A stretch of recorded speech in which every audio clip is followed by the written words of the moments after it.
Hello students. ये हमारी online class है साइंस की। और हम पढ़ रहे हैं चैप्टर द सेल, यानी कि कोशिका से अंग तंत्र तक। इस चैप्टर में हमने लास्ट टर्न पे पढ़ा था कि सेल क्या होता है। फिर हमने सेल थ्योरी के बारे में, माइक्रोस्कोप, एक कोशिक और बहुकोशिक जीव के बारे में पढ़ा था। उसके बाद हमने सेल की जो संरचना है, यानी कि कोशिका की संरचना पे समझा था कि किस तरीके से सेल का क्या साइज होता है, क्या क्या शेप्स पॉसिबल है। आज के लेक्चर में जो हम पहला टॉपिक पढ़ेंगे दैट इज एनिमल सेल, यानी कि जंतु कोशिका किस तरीके की होती है। हम नॉर्मल अगर एक सिंपल से सेल की बात करें तो हर एक सेल को आप तीन पार्ट्स में डिवाइड कर सकते हैं।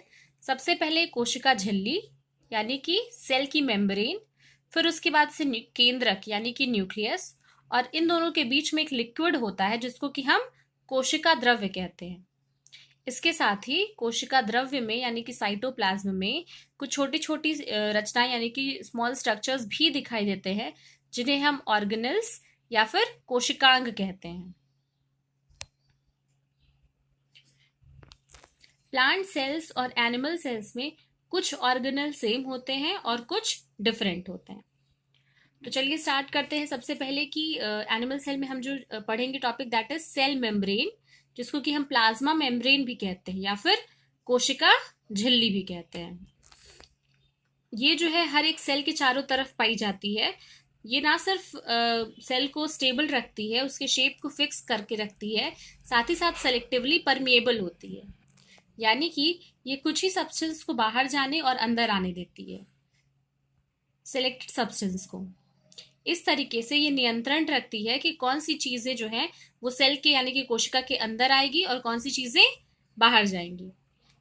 सेल मेम्ब्रेन हर सेल में प्रेजेंट होता है। अगली चीज जो हम पढ़ेंगे दैट इज साइटोप्लाज्म, जिसे कि हिंदी में हम कोशिका द्रव्य कहते हैं।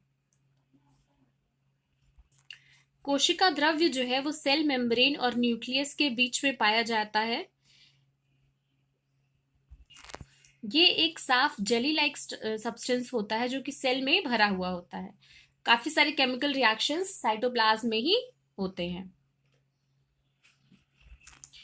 साइटोप्लाज्म में ही बहुत सारे जो ऑर्गेनल्स हैं वो पाए जाते हैं, जैसे कि माइटोकॉन्ड्रिया है, गोल्जी बॉडीज हैं, वो सारे साइटोप्लाज्म में ही पाए जाते हैं। अगली चीज जो हम पढ़ेंगे वो है न्यूक्लियस, यानी कि केंद्रक। ये सेल का सबसे इंपॉर्टेंट पार्ट है, जो कि अगर हम एनिमल सेल की बात करें तो ये सेंटर में पाया जाता है, सेल के बिल्कुल सेंटर में।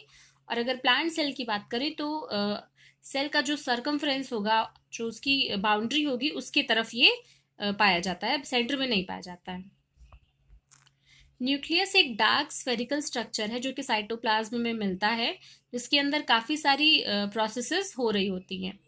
कभी कभी हम न्यूक्लियस का जो वर्क है उसके बेसिस पे हम उससे अपने ब्रेन से भी कंपेयर कर सकते हैं, क्योंकि जिस तरीके से ब्रेन हमारी सारी एक्टिविटीज को मेजर करता है, समझता है, कंट्रोल करता है, उसी तरीके से न्यूक्लियस भी सेल में क्या हो रहा है इस चीज को कंट्रोल करता है।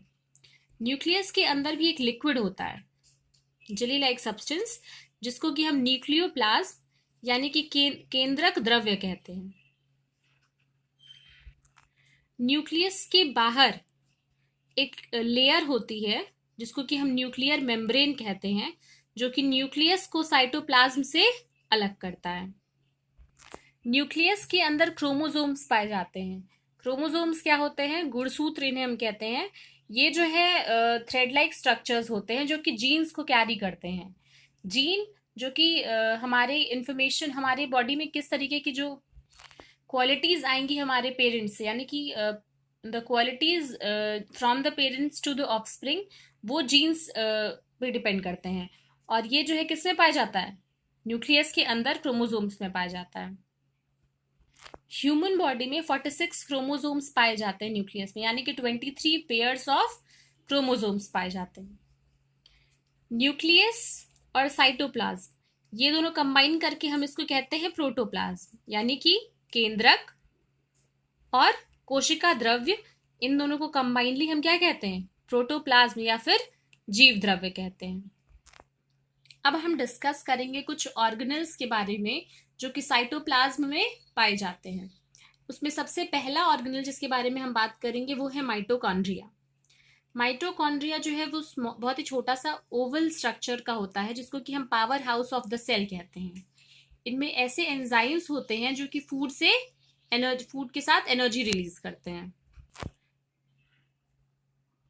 अगली चीज जो हम पढ़ेंगे वो है राइबोसोम्स।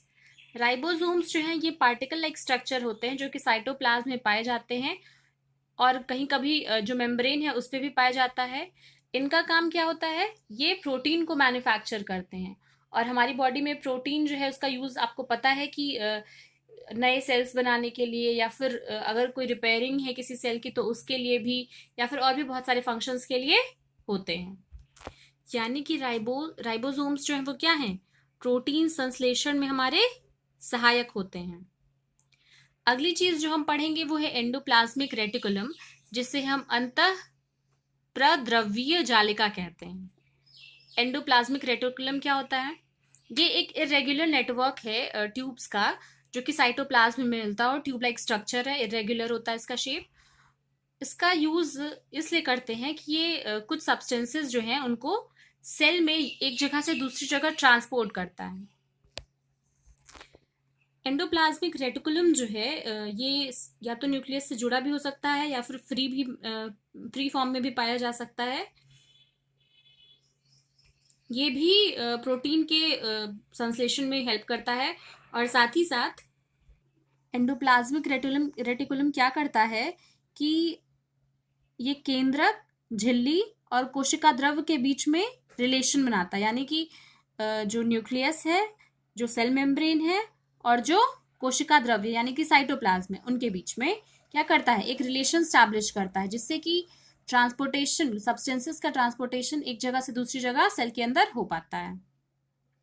अगली चीज जो हम पढ़ेंगे वो है गोल्जी बॉडीज यानी कि गाल्जी काय। क्या होता है गोल्जी काय? गोल्जी बॉडीज का जो मेन काम है वो ये है कि ये जो भी सब्सटेंस है उनको उनका स्टोरेज करते हैं। किस तरीके से इनका स्टोरेज करना है, ये जो मेन रिस्पॉन्सिबिलिटी है वो किसकी होती है, गोल्जी बॉडीज की होती है। अगला है लाइसोसोम्स। लाइसोसोम्स जो है वो पैकेट की तरह से दिखते हैं, जिनमें कि डिस्ट्रक्टिव एंजाइम्स होते हैं। ये सेल को बचाते हैं, बैक्टीरियाज को खत्म करके या फिर जो भी अनवांटेड पार्टिकल्स हैं उनको खत्म करके ये क्या करते हैं, सेल को बचाते हैं, दे प्रोटेक्ट द सेल। और इसके अलावा जो पुराने सेल्स होते हैं या फिर ऐसे सेल्स जो कि अब प्रॉपर तरीके से, जो पुराने सेल्स के ऑर्गेनल्स हैं यानी कि ऐसे ऑर्गेनल्स जो कि प्रॉपर तरीके से काम नहीं कर पा रहे हैं, उन ऑर्गेनल्स को लाइसोसोम क्या करता है, डाइजेस्ट कर लेता है। यानी कि लाइसोसोम्स जो हैं ये कोशिका में आने वाले पदार्थों को पचाने का कार्य करते हैं। अगला टॉपिक जो है वो है सेंट्रोजोम। सेंट्रोजोम को हम हिंदी में सेंट्रोजोम ही कहते हैं। Centrosome with a pair of centrioles ये न्यूक्लियस के पास होता है और इसका काम सेल डिवीजन में होता है। यानी कि जब सेल मल्टीप्लाई होता है, नए सेल क्रिएट होते हैं, तो उसमें सेंट्रोजोम का रोल होता है। और last but not the least vacuoles, जिनको कि हम रिक्तिकाएं कहते हैं। तो वैक्यूल्स जो है वो प्लांट और एनिमल सेल दोनों में पाए जाते हैं, लेकिन प्लांट्स में एक बड़ी रिक्तिका होती है, यानी कि प्लांट्स में एक बड़ा वैक्यूल होता है, जबकि एनिमल सेल्स जो हैं उनमें छोटे छोटे काफ़ी सारे वैक्यूल्स होते हैं। इनका काम ये होता है कि ये जो है वो वाटर कंटेंट या फिर सॉल्ट कंटेंट, इन सारी चीज़ों को इकट्ठा करती हैं, स्टोर करती हैं और उसका बैलेंस वो सेल में क्या करती हैं, बनाए रखती हैं।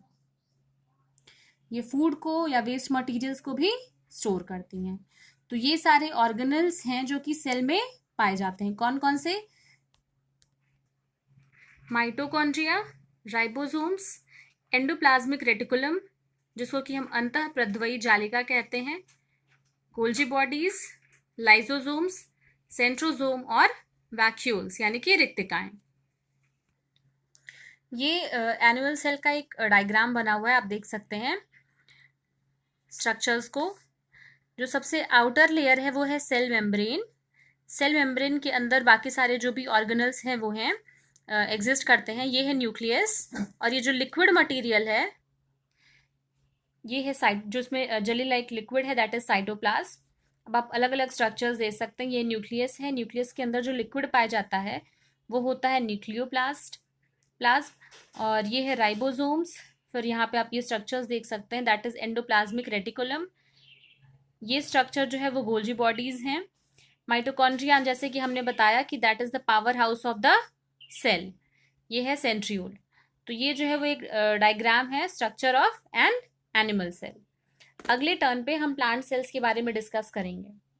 Thank you class.